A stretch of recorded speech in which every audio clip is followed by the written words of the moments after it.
નમસ્કાર દર્શક મિત્રો, ઓડિયો સાથે આપનું હાર્દિક સ્વાગત છે. આપ જોઈ રહ્યા છો આ HRPC ન્યૂઝનો. હું છું બ્યુરો ચીફ ભાવનગર દિનેશ કુમાર પી બાબરિયા ઘેટી. દાહોદના દેવગઢ બારિયા તાલુકાના નાનાદરી કાલિયાકોટા રામા રોડ ઉપર અતિ ભારે ઓવરલોડિંગ રેતી ભરેલા વાહનો પર ખનીજ માફિયા સંપૂર્ણ પ્રતિબંધ માંગ કરવામાં આવી હતી. પ્રાંત કચેરી દેવગઢ બારિયા પ્રાંત શ્રીને અને મામલતદાર કચેરી દેવગઢ બારિયા મામલતદાર શ્રીને ગ્રામજનો આગેવાનો સરપંચ શ્રી દ્વારા આવેદનપત્ર આપવામાં આવ્યું હતું. ગામ નાની ઝરીથી કાલિયાકોટા સુધીના નાના વાહનો અવરજવર વાળા રસ્તા પર ખનીજ માફિયા રેતીના ભારે અતિ ભારે તેમજ ઓવરલોડ વાહનો આ રસ્તા ઉપર બેફામ રીતે ઓવર સ્પીડમાં હકારી રસ્તે ચાલતા રાહદારીઓ, શાળાએ જતા બાળકો, ગ્રામજનો તેમજ અન્ય નાના વાહનોને આ વાહન ચાલકો ખૂબ જ પરેશાન થાય છે અને ખૂબ જ હેરાનગતિ થાય છે. રામા ગામમાં લીઝ છે કે નહીં તે ખબર નથી, પણ દિવસ અને મોડી રાત સુધી ઓવરલોડિંગ રેતી ભરી ગાડીઓ ચાલે છે. કહેવા જતાં રામા ગામના લીઝ માલિકો દોડી આવીને કાળિયાગોટાના ગ્રામજનોને ધાક ધમકી પણ આપવામાં આવે છે.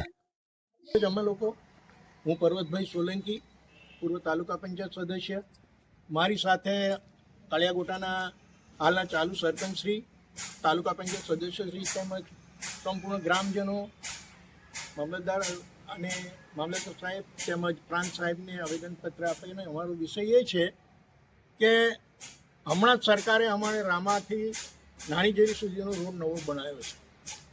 હવે ત્યાં ઓવરલોડ ટ્રકો જાય છે, સમજી લો ને 40 ટન 60 ટન આવી ગાડીઓ જાય છે, જેના કારણે એની કેપેસિટીનો રોડ હોતો નથી. તો ગ્રામ્ય લેવલ લોકલ રસ્તો છે એ પ્રમાણે હોય છે. આ વાહનો સદંતર બંધ થવા જોઈએ. સરકારશ્રીએ એના ઉપર પ્રતિબંધ મૂકવો જોઈએ, અથવા તો તમામ ગ્રામ પંચાયતોને સરકારે કહેવું જોઈએ કે તમે તમારી ગ્રામ સભામાં ઠરાવ કરી અને જે તે જગ્યાએ માપના ગેટ મારી દો, જેની અંદર એસટી બસ સિવાય બીજું કોઈ વાહન પ્રવેશે નહીં. અને સૌથી મહત્વની વાત અને અમારા ગ્રામજનો માટે જોખમની વાત કે જ્યારે અમે વાહનો રોકવા ગયા તો વાહનોવાળા ગામ લોકો ઉપર હુમલો કરવાની વાત કરે. ક્યાં ખબર પડી? ખબર નથી. લીઝવાળા તરત દોડતા આવી ગયા અને અમને કે ભાઈ આવું ના ચાલે અને તમે શાંતિ રાખો, તમારે ગામમાં રહેવાનું હોય તો ગામની શાંતિ ના દોડશો. અરે સાહેબ, અમારા ગામમાં રસ્તો જાય છે, બેફામ વાહનો જાય છે, ઓવરલોડ વાહનો જાય છે. અમારા ગામમાં સ્કૂલ છે, ડેરી છે, ગામની વસ્તી નહીં કરતા 4000ની છે. એટલે વિચાર કરો કે રોડ ઉપર કેટલો ટ્રાફિક હોય. અમારો લોકલ ટ્રાફિક હોય, પ્લસમાં આવા મોટા ડમ્પર કે રોડને આખો બ્લોક કરીને જ જાય. કહેવા જઈએ તો અમારી પર દાદાગીરી. આ દાદાગીરી હવે લોકો અમે ગ્રામજનો વેઠવા તૈયાર નથી. આગામી સમયમાં સરકાર નહીં પગલાં લે અથવા સ્થાનિક પ્રશાસન આના ઉપર કોઈ કદમ નહીં લે તો અમે ગાંધી ચિંધ્યા માર્ગે સંપૂર્ણપણે રસ્તા બ્લોક કરો, રસ્તા રોકો, વાહનો રોકો નામના આંદોલનો ચાલી કરશું. અમે કોઈ હિંસાત્મક પગલું નહીં ભરીએ, પણ લોકશાહીની ઢબે સંવિધાનને ધ્યાનમાં રાખી અને મહાત્મા ગાંધીના ચિંધેલા માર્ગે અમે લોકો આંદોલન, જંગી આંદોલન ઉપાડવાના છે.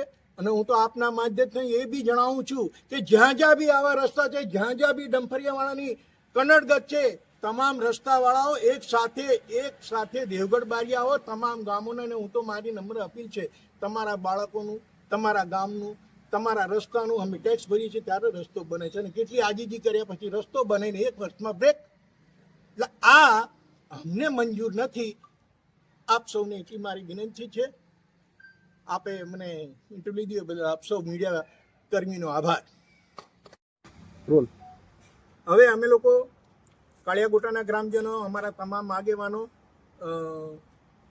મામલતદાર સાહેબને આવેદનપત્ર આપવાના છે. અત્યારે પ્રાંત સાહેબને આવ્યું છે અને એનો મુખ્ય સબ્જેક્ટ એ છે કે ઓવરલોડેડ ટ્રકો 40 ટન 60 ટન અને તે રેતી. અમારા જુલમ છે તો રેતીનો છે, જુલમ છે તો રેતીના જે વેપારીઓ છે કે જે લીઝ ધારકો એનો છે. માટે સરકારને અને મામલતદાર સાહેબને મારી નમ્ર વિનંતી, ગ્રામજનો વતી સામૂહિક વિનંતી કે રેતીના ડમ્પર ઉપર તરત તાત્કાલિક ધોરણે કંટ્રોલ લાવે, પ્રતિબંધ મૂકે અથવા અમારા ગામ